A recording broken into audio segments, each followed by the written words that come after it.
I need some more caffeine before I get into this conversation.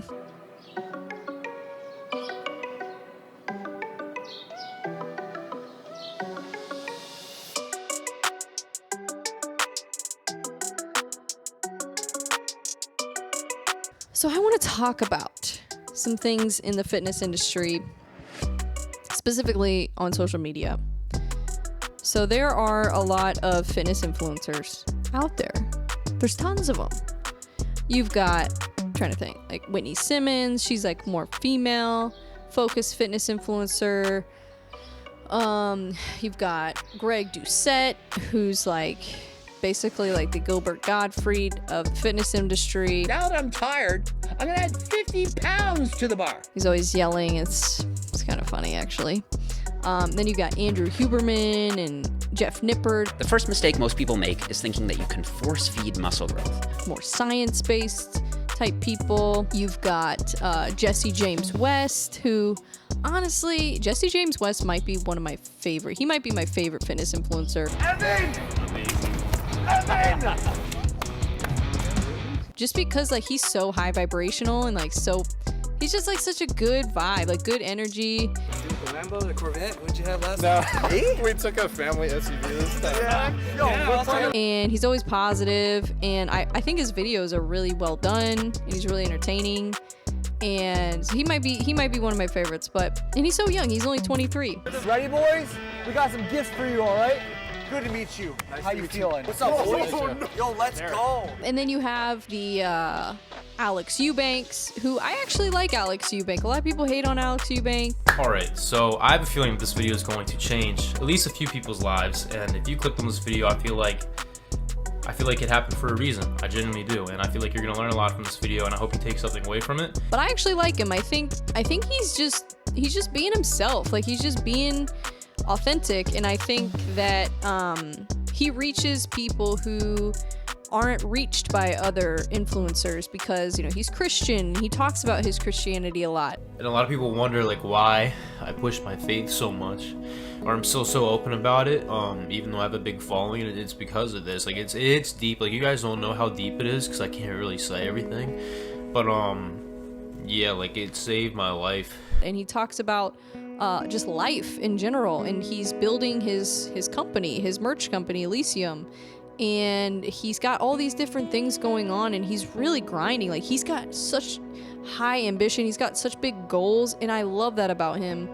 And I hope that he achieves everything that he wants to achieve, because I see the work that he's putting in, and I see his dedication. And you gotta respect that. You gotta respect the grind, honestly. But I wanted to talk about too, like just fitness influencers in general. And I think that there's a big conversation about that right now. I think a lot of people either can't stand fitness influencers, or a lot of people like them. So let's talk about it. I need some more caffeine before I get into this conversation.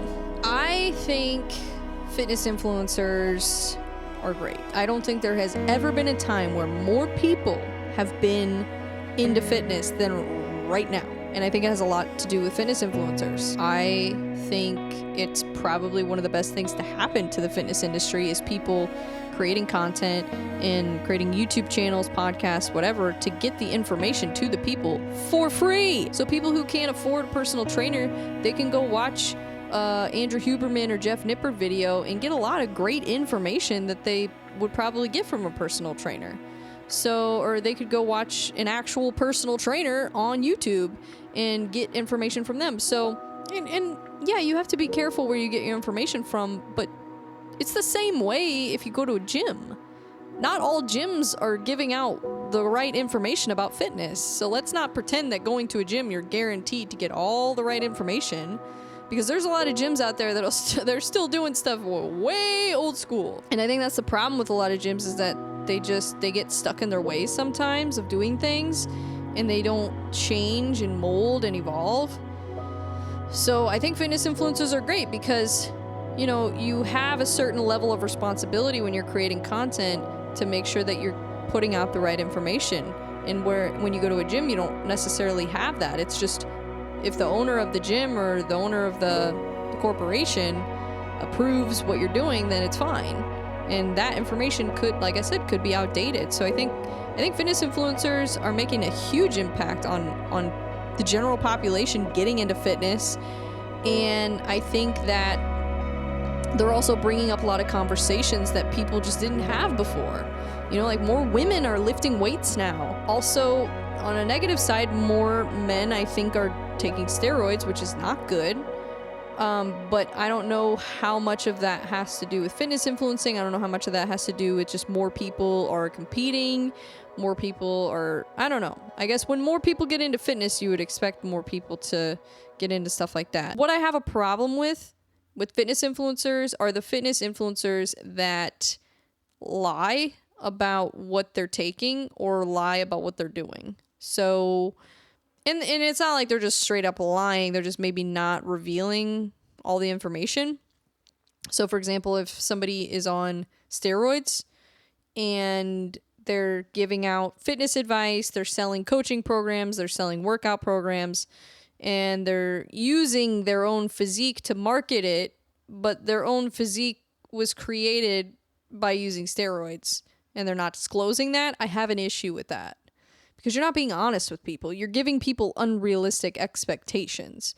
And that is the part of it that really bothers me. Like with the whole Liver King thing. Now, guys, if you saw Liver King and you thought he was natural, I would like to know what you are smoking. Because that is the least natural looking guy I've ever seen in my life. Like, did anybody really think he was natural? Oh yeah, just eat raw liver. No. But some people thought he was natural, and those people paid him a lot of money. A lot of money. I think he made like $100 million or something. Like, see, that is just criminal. Yeah, so I have an issue with that. I have an issue with people, or even people who, not even steroids, but just people who, they achieve a good physique because they work out all the time, but then they act like all they do is like a 30-minute workout 3 days a week, and that's how they achieve their physique. It's like, no. You're in the gym lifting weights 6 days a week, and you're going to pretend that doing your 30-minute ab workout is how you got those abs? Come on now.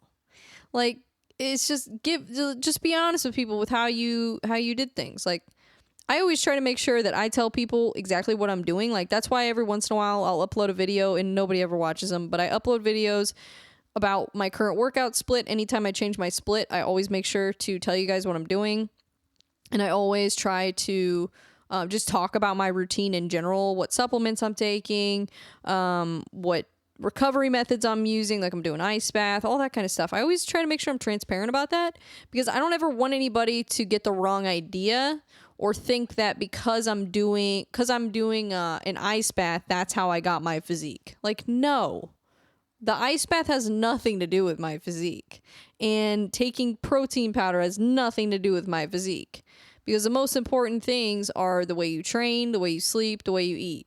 So if you don't focus on those three things, then all those little, ice bath, protein, pre-workout, none of that stuff really matters if you're not taking care of those three things. I think that one thing I don't like about fitness influencers is like the TikTok fitness influencers sometimes get pretty annoying.